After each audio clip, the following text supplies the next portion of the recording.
My name is Camila. I was a fresh college graduate, my life brimming with possibilities and dreams, when a single phone call snuffed out my joy like a gust of wind extinguishing a candle. It was a call that brought the news of my parents' tragic death in a car accident. The two people who had been my pillars of strength, my guiding lights, were suddenly gone. The shock of it was like a punch to the gut. I was a grown woman, yes, but I was just starting to navigate the adult world. My parents had been my safety net, my guides. Their sudden absence left me feeling like a ship adrift in a stormy sea. My father, with his hearty laughter and endless wisdom, was my hero. He was a man of strength and kindness, always ready with a word of advice or a comforting hug. I remember our long walks in the park, our deep conversations about everything from philosophy to the latest football game.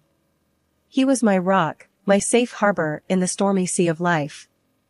My mother, with her gentle nature and unwavering support, was my best friend. She was the one who held my hand during scary movies, who stayed up late helping me with school projects, who was always there with a comforting word and a warm hug. Her love was a constant, soothing presence in my life. Their absence left a gaping hole in my life, a void that seemed impossible to fill. The house felt too quiet, too empty without their laughter and love filling it. Every corner was a reminder of them, every object a memory. In the midst of my grief, a man named Richard appeared. He was a worker at a trading company who happened to be at the scene of the accident. He had provided a witness statement, and he felt compelled to reach out to me, to offer his support. "Camila," he said, his voice filled with sincerity, "I can't express how sorry I am for your loss. I saw what happened. It's not fair, and it's not right. If you need anything at all, please don't hesitate to ask." His words, though simple, were a lifeline in the storm of my grief. Richard became a steady presence in my life, helping me navigate the legalities of the accident, the insurance claims, the mountain of paperwork that seemed to multiply every day. His support was invaluable, his kindness a balm for my aching heart. As the weeks turned into months, Richard and I grew closer. Our conversations grew longer, our silences more comfortable. One day, he took a deep breath, looked me in the eye, and said, "Camila, I've come to care about you a lot. More than I've cared about anyone else. Would you consider marrying me?" I was taken aback, but I looked into his eyes and saw the sincerity there. I thought about the comfort he had provided, the strength he had shown. And I said yes. I said yes to a new beginning, yes to a new chapter in my life. The wedding was a blur of joy and laughter, a day filled with hope and promise. After the celebrations, Richard and I moved into his house that was as grand as it was cold. The house was a testament to Richard's success, a symbol of the wealth he had amassed in his trading business. I was awestruck by its grandeur, but I couldn't shake off the feeling of unease that crept over me each time I stepped into its marble halls. Soon after the move, I discovered I was pregnant. The news filled me with a sense of joy and anticipation. I dreamed of our child, of the life we would provide for him. Richard seemed pleased as well, but there was a hardness in his eyes that I couldn't quite understand. Our son, Max, was born on a clear winter morning. He was a beautiful baby, with Richard's dark hair and my bright blue eyes. Holding him in my arms, I felt a love so profound, so overwhelming, it took my breath away. Richard, too, seemed smitten with our son. But as the weeks turned into months, I noticed a change in him. One day, Richard came home late from work, his face set in a grim line. "Camila," he said, his voice devoid of its usual warmth, "we need to talk about our expenses." I was taken aback. "What about them?" I asked, feeling a knot of worry form in my stomach. He threw a stack of bills on the table, his expression stern. "They've gone up, Camila," he said, his voice cold. "Ever since Max was born, we're spending much more than we used to." I felt my heart sink. "But Richard," I said, "we have a baby now. Babies need things." He shot me a hard look. That's not the point, Camila, he said. You're spending too much. On things we don't need. I was stunned. I'm spending on our son, Richard, I said, my voice rising in defense. On his needs. His face hardened. I'm the one who's earning, Camila, he said, his voice harsh. I'm the one who's supporting this family. You should be more grateful. His words hit me like a punch in the gut. I felt a mixture of anger and hurt well up inside me. I had thought Richard was my partner, my ally. But his words made it clear that he saw me as a liability, an additional expense that he had to bear. The days following our heated exchange were filled with tension. Richard became more stringent about our budget, scrutinizing every receipt, every purchase. He was relentless in his accusations of my alleged overspending, despite my best efforts to economize. Camila, he'd say, his voice dripping with condescension, you need to understand the value of money. Richard, we need food, I'd say. And Max needs diapers. We can't just stop buying them. He'd look at me, his eyes hard and cold. Then figure it out, Camila. Make do with less. I'd bite my tongue, holding back the retort that was on the tip of it. It wasn't that I didn't understand the value of money, it was that Richard seemed to value it more than he did his own family. Food shopping became a game of strategy. I'd scour the aisles for the cheapest products, calculate the cost per meal, per person. I'd choose the store brands over the name brands, the bruised apples over the pristine ones. I'd walk miles to the store and back, foregoing the cost of public transport to save a few dollars. Richard's decree extended to clothing as well.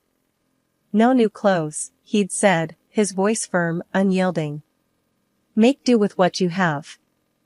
I looked at my worn-out wardrobe, the frayed edges of my dresses, the faded colors of my shirts. I felt a pang of sadness. I wasn't asking for designer clothes or expensive jewelry. Just something new, something that hadn't been worn to threads.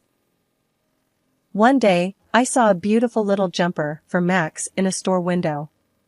It was on sale, but even then, it was more than I could afford. I walked away, my heart heavy. When I got home, Richard was there. You were at the store, weren't you? Buying more stuff we don't need.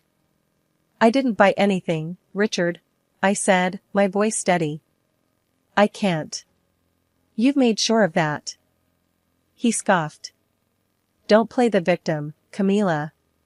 You're the one who can't control her spending. I looked at him, my heart pounding. I'm trying to provide for our son, Richard. Can't you see that?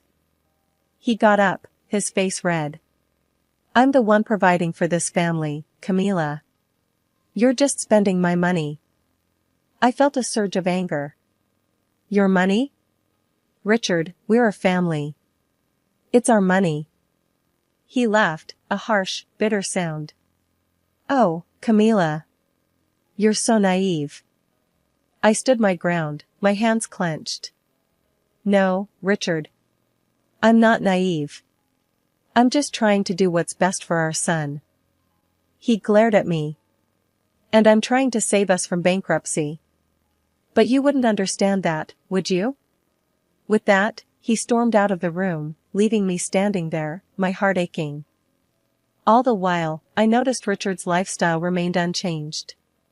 He still wore his designer suits, still splurged on expensive gadgets. He'd come home with a new phone, a new laptop, a new watch, while I was left to mend old clothes and ration our meals. Richard, I'd say, trying to keep the bitterness out of my voice, how come you get to buy new things, but I can't?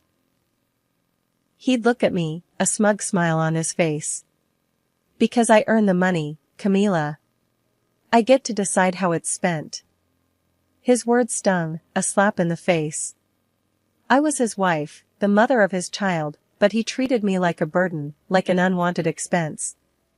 His greed was clear, his arrogance palpable. He valued his gadgets more than he valued us. It was a Tuesday when Max came down with a fever. His little body was hot to the touch, his eyes were red from crying. I knew I had to get him medicine, and quick. I rummaged through the cupboards, my heart sinking when I saw them bare. We were out of money, out of options. I did the only thing I could. I took the last of our cash, the money I'd been saving for Richard's favorite steak, and bought medicine for Max. I knew Richard would be mad, knew he'd be furious. But Max was more important. He was my son, my baby. I couldn't let him suffer. When Richard came home that night, he was in a foul mood. He'd had a long day at work, he said, and all he wanted was a good meal. When he saw the empty table, his face turned red. "Camila," he said, his voice low and dangerous, "where's my dinner?" I swallowed hard. "Max was sick," I said. "I used the money to buy him medicine." Richard's eyes narrowed. "You what?" "I bought medicine for Max," I repeated, my voice steady, despite the fear in my heart. Richard slammed his fist on the table. "You spent my money on medicine for that brat?" I flinched at his words. "Max is our son, Richard. He was sick." Richard scoffed. "He's always sick. Always needing something. Just like you." I felt a surge of anger. "We're your family, Richard. We're not freeloaders." Richard stood up, his face contorted with rage. "You're nothing but a burden, Camila. You and that kid. All you do is take, take, take." I stood my ground. "We're your responsibility, Richard. You can't just abandon us." Richard laughed, a harsh, cruel sound. "Watch me." And with that, he grabbed my arm, yanked me to the door. "Get out," he said, his voice cold. "Take your brat and get out." I looked at him, my heart pounding. "Richard, please. He's sick. We have nowhere to go." Richard's gaze was icy. "Not my problem." He shoved us out the door, slamming it shut behind us. 5 minutes later, he threw a bag of our clothes at my feet. I stood there, holding Max in my arms, the cold seeping into my bones.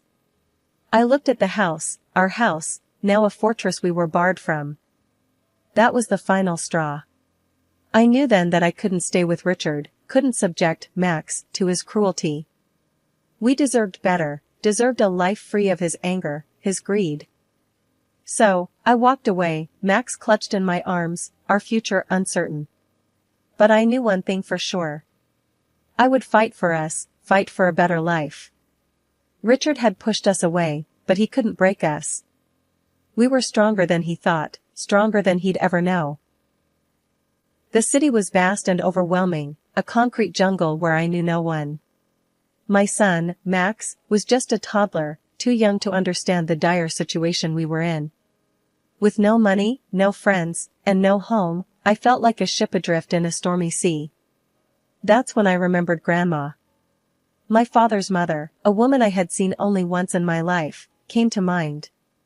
Dad had a strained relationship with her and they had lost contact many years ago. I barely remembered her face, but I remembered the house she lived in, a large, old structure nestled in a quiet town far from the city's bustle. I had no choice but to take a leap of faith. With the last of my money, found in the pocket of my old jacket, I bought 2 intercity bus tickets. Max and I boarded the bus, our future uncertain but our resolve firm. The journey was long, and Max, feeling unwell, whimpered in my arms.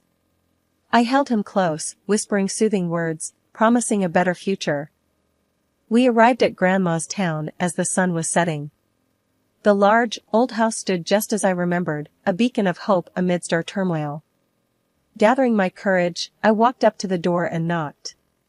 The door creaked open, and there stood Grandma. She was older than I remembered, her face stern and her eyes sharp. She looked at me, a hint of confusion in her eyes. "Yes?" she asked, her voice firm. I swallowed my fear and introduced myself. "Grandma, it's me, Camila. I'm your son's daughter." She squinted at me, studying my face. After a moment, recognition dawned on her. "You have your father's eyes," she said, her voice softer. She opened the door wider, inviting us in. We stepped into the house, its warmth a stark contrast to the cold outside. I told Grandma everything about Richard, about Max's illness, about our eviction. I poured out my fears and worries, the burdens I had been carrying alone for so long. Grandma listened, her face hardening as I mentioned Richard. "That scoundrel," she spat, her eyes flashing with anger. "He'll get what he deserves." In that moment, I felt a surge of relief. Here was someone who believed in me, someone who was on my side. Grandma offered us a place to stay, a place to call home. We were no longer alone, we had Grandma. That night, as Max slept soundly in a warm bed and I sat by the fire with Grandma, I felt a glimmer of hope. The journey to Grandma's was fraught with uncertainty and fear, but it led us to a safe haven. It was our first step towards a new life, a life away from Richard's shadow. The attic was a dusty, forgotten place, filled with boxes upon boxes of old stuff. Grandma hadn't been up there in years, and it showed. The air was thick with the smell of old paper and mothballs, and the floor creaked under my weight. "Be careful, Camila," Grandma called from the bottom of the stairs. "It's been ages since anyone's been up there." I nodded, my eyes scanning the room. As a person trained as a restorer, I could see the potential in the discarded items. There were old furniture pieces, paintings, knickknacks, all covered in a thick layer of dust. It was like stepping into a time capsule, a glimpse into the past. With Grandma's permission, I started working on the items. I cleaned, repaired, and restored them, bringing them back to life.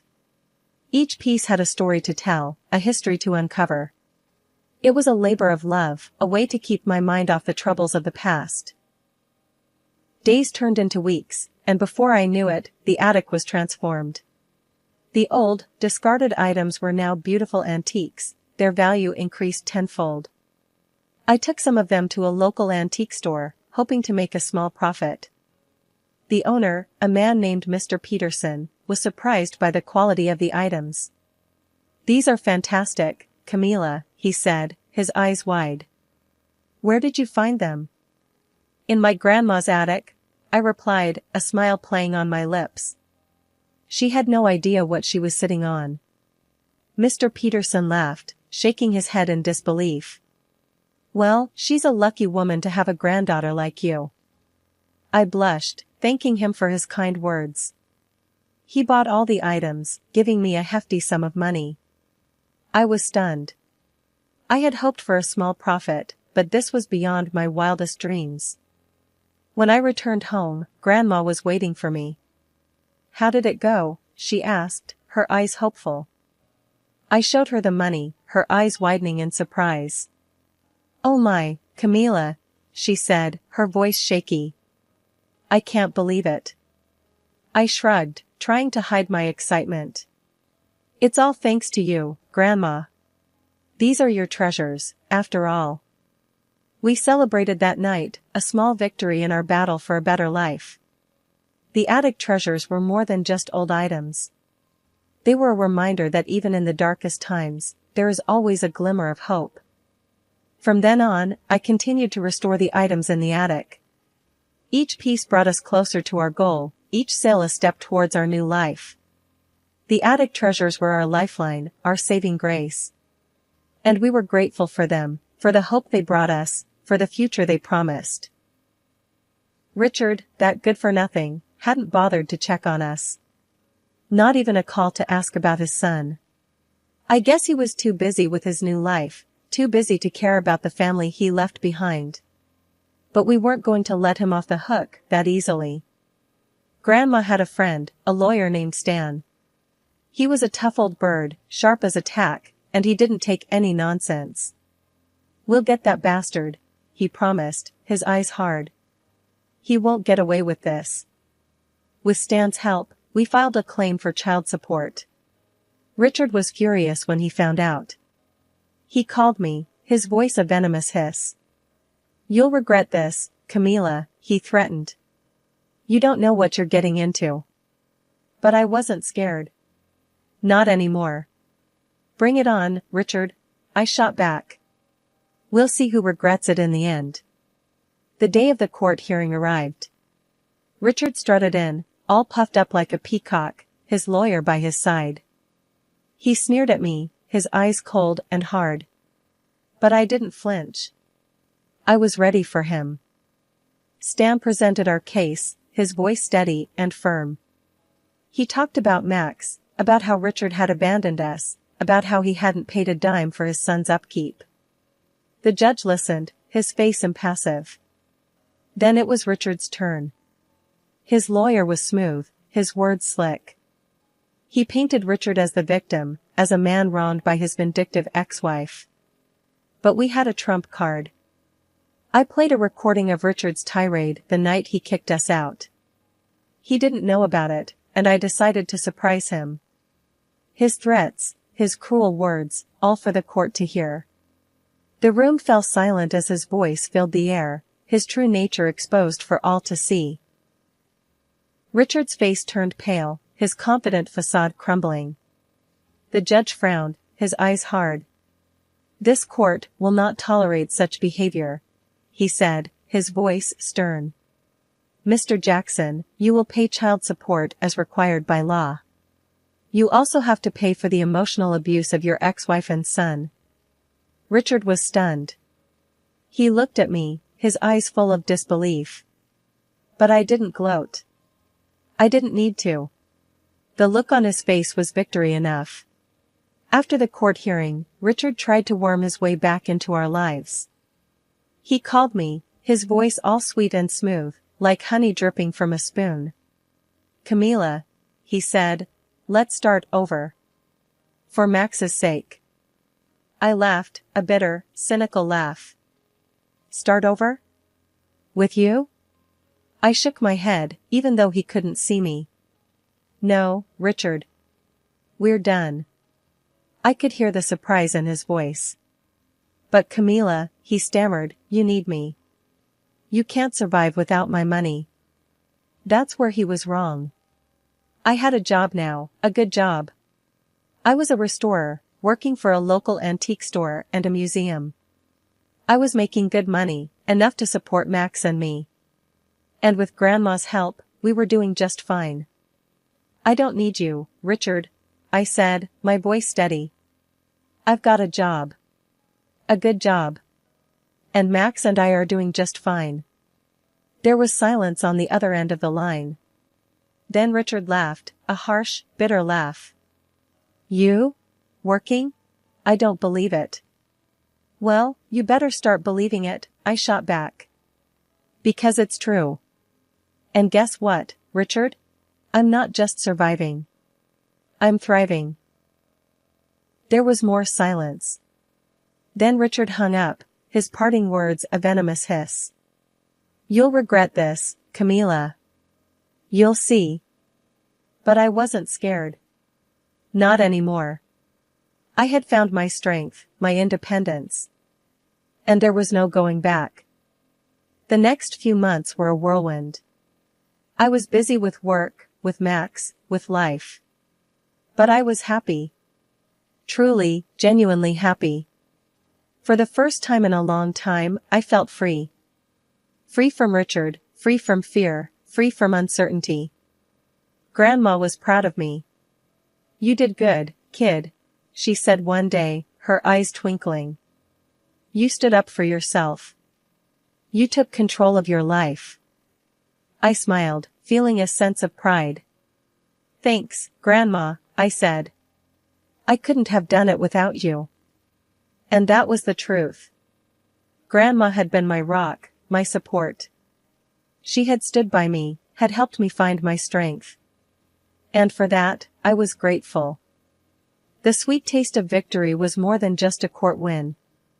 It was a personal victory, a testament to my strength, my resilience. It was a reminder that I was more than just Richard's ex-wife. I was a survivor, a fighter, a mother, a restorer. And as I looked at Max, his eyes bright with laughter, his face full of joy, I knew I had made the right choice.